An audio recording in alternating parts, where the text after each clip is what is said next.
Ang pagluha ng anino. Ang mga pangyayari sa bahay ay naging mas malupit.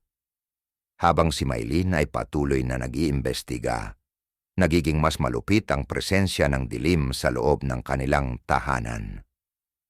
Si Victor, na naging abala sa pagtatrabaho, ay nagsimulang makaramdam ng matinding pagkahapo at inis, at madalas na nag-aaway sila ni Maylin tungkol sa mga hindi maipaliwanag na pangyayari sa bahay. Isang gabi, habang si Inigo ay naglalaro sa sala, bigla itong nanigas sa takot. Nakita niya ang isang napakalaking anino na tumatakbo sa kanto ng silid na parang may isang nilalang na gumagapang sa pader. Tinanong siya ni Maylin kung anong nangyari, ngunit hindi makapagsalita si Inigo. Ang kanyang mga mata ay malalaking bilog at ang katawan ay nanginginig sa takot.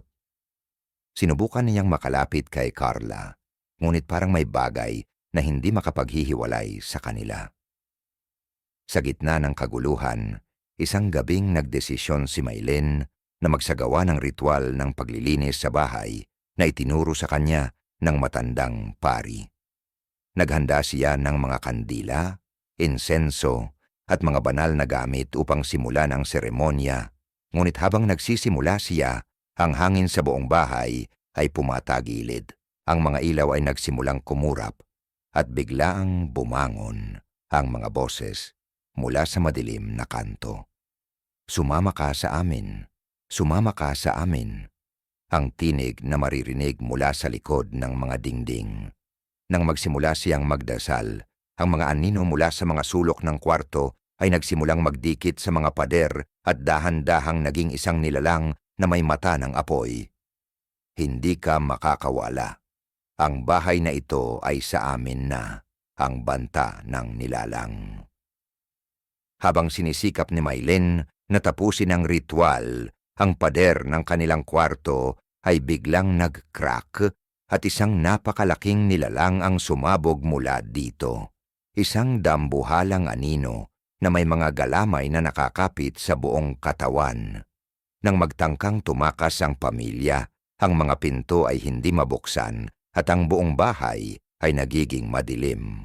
Para silang natrap sa isang pagkasakal na madilim at malamig. Bago sila tuluyang matukoy ng dilim, isang matinding sigaw ang sumabog mula sa katawan ni Carla, na kumapit sa kamay ni Inigo. "Mama, Papa, huwag niyo kaming iwan!" Ngunit habang sila'y nagsusumikap tumakas, bigla na lang umakyat sa mga pader ang mga kaluluwa, mga mukha ng mga naunang biktima na nagsisigaw ng matinding sakit. Ang pamilya de la Cruz ay nagawang makalabas sa bahay, ngunit hindi na nila nakayang balikan pa.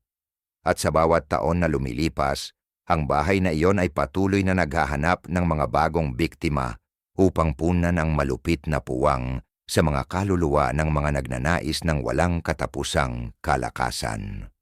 Ngunit may mga pagkakataon, sa mga gabing madilim at maulan, maririnig mo ang mga sigaw mula sa bahay Agoncillo.